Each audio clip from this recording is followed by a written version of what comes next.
अगर आप अंग्रेजी पढ़ना सीखना चाहते हैं, अंग्रेजी के शब्दों को नहीं पढ़ पाते हैं, तो आप बहुत ही सही वीडियो पे आए हैं।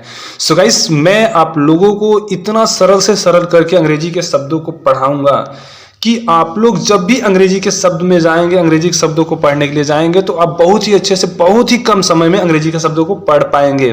चलो देखते हैं किस प्रकार से मैं आपको आज पढ़ाने वाला हूँ, बताने वाला हूँ अंग्रेजी के शब्दों को। सो गाइस, क्या करना है मैंने आपको बतला रखा हुआ है, कई वीडियो आपको पढ़ा रखा हुआ है। अगर आप वो सारी वीडियो नहीं देखे हुए हैं तो प्लीज आप जाके हमारे चैनल पे उसको देख लें। जब तक आप सारी वीडियोस नहीं देख पाओगे तब तक आप अंग्रेजी के शब्दों को जब भी पढ़ोगे तो प्रॉब्लम हो जाएगी। तो प्रॉब्लम ना हो इसलिए आपको सारी वीडियो देखनी पड़ेगी। तो चलो देखते हैं इस वीडियो को, और इस वीडियो में आपको क्या बतलाने वाला हूं। ठीक है, तो तैयार हो जाओ कॉपी और कलम को लेके। सो गाइस, जैसे आप देख पा रहे हो यहां मैंने आपको एक छोटा सा डिफिनेशन लिखा हुआ है एक लाइन का। इस डिफिनेशन में मैंने आप लोगों को इस मात्रा से संबंधित कुछ परिचय लिखाए हुए हैं ताकि ये मात्रा आपको अच्छे से समझ में आ जाए। सो गाइस, जैसे यहां मैंने लिखा हुआ है यदि शब्द में ARE साथ में आए तो इसका उच्चारण ए होता है। क्लियर? इसकी मात्रा क्या होती है? ए होती है। किसकी? ARE। जब भी शब्द में कहीं पर भी ARE साथ में आता है तो उससे बनने वाली हिंदी की मात्रा ए की होती है। क्लियर? चलो इसको हम लेके आते हैं शब्दों की तरफ और शब्दों में चल के आपको बताते हैं। सो गाइस, ये मैंने आपको 3 शब्द दे रखे हुए हैं। इन तीनों शब्दों को मैं आपको एकदम सरल से सरल करके पढ़ाने वाला हूं। बस थोड़ा सा आपको दिमाग लगाना है। तो बैठ जाओ आराम से, एकदम कूल माइंड से बैठ जाओ। बैठने के बाद थोड़ा सा समझो इसको। अगर आपको अंग्रेजी के शब्दों को पढ़ना है तो समझना पड़ेगा। आप में भी थोड़ा सा एक एटीट्यूड आना चाहिए। समाज में जब भी निकलो तो वो वीकनेस ना दिखे कि यार मुझे अंग्रेजी नहीं आती। वो सारा आज खत्म होने वाला है। इस चैनल के माध्यम से जितनी भी मात्राएं होंगी मैं आपको पढ़ाऊंगा ताकि आपकी जो पकड़ है इंग्लिश में अच्छे से अच्छी हो सके। तो चलो देखते हैं। सो गाइस, आते हैं इस मात्रा को लेके शब्दों की तरफ। सो गाइस, ये जो है पहला शब्द है हमारा। इस शब्द में देखते हैं कि कौन सी मात्रा मिलेगी। तो नोट डाउन करो इसको थोड़ा सा। ARE आया है यहाँ पे। तो ARE से कौन सी मात्रा बनी है यहाँ पे? ए की। क्लियर? तो अब इसको क्या करते हैं, इसको हमने शब्द को सरल कर देना एकदम तोड़ के। तो इतना आपको ध्यान में रखना होगा कि जो भी हिंदी और अंग्रेजी के वर्णमाला हैं उनका उच्चारण हिंदी और इंग्लिश दोनों में आना चाहिए। जैसे मैंने कह दिया कि के से क्या होता है? क होता है। के से क्या होता है? ख होता है। तो इस तरीके से आपको हिंदी के वर्णमाला के अंग्रेजी के वर्णमाला आने चाहिए। ठीक है, अंग्रेजी के वर्णमाला हिंदी के वर्णमाला आने चाहिए। क्लियर? सो गाइस, जैसे अगर मैं बात करूं सी का हिंदी क्या होता है तो आपको बताने होंगे। क्लियर? तो ये सारी चीजें आपको आनी चाहिए। इन सभी चीजों पर आपकी पकड़ होनी चाहिए। तो चलो देखते हैं, इसको हम सरल करके लिखते हैं।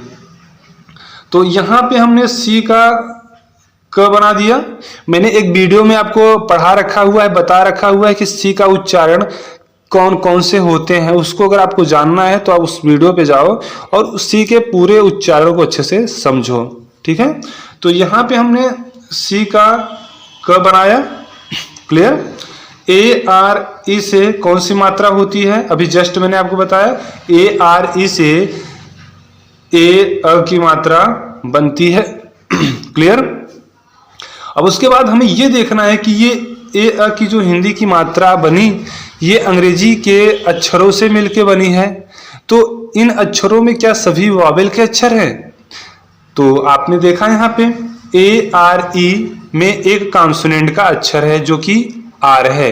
तो मात्रा लिखने के बाद जो कॉन्सोनेंट का अक्षर रहेगा उस अक्षर को मात्रा के बगल में लिख देंगे। क्लियर? तो आर से क्या हो गया? र हो गया। क्लियर? फिर अब जब इसको हमने तोड़ दिया, तोड़ने के बाद अब इसको क्या करेंगे? हम जोड़ेंगे। क्लियर?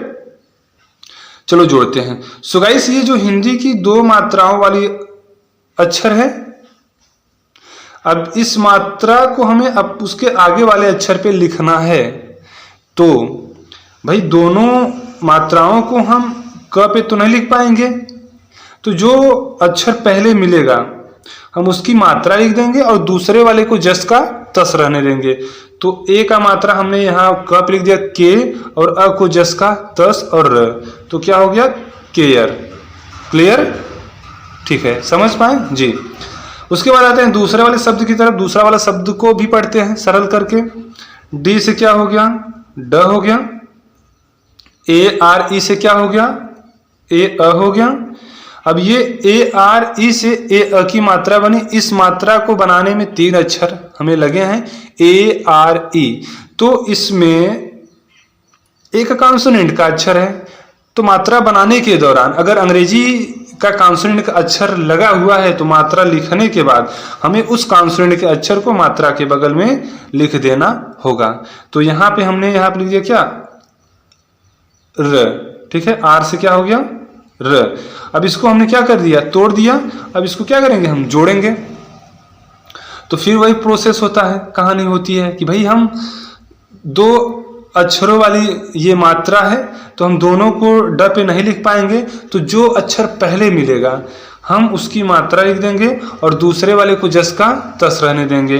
तो ए का मात्रा आ गया ड पे तो हो गया डे और अ को जस का तस, डे अ र। क्लियर? ठीक। अब आते हैं तीसरे वाले शब्द की तरफ।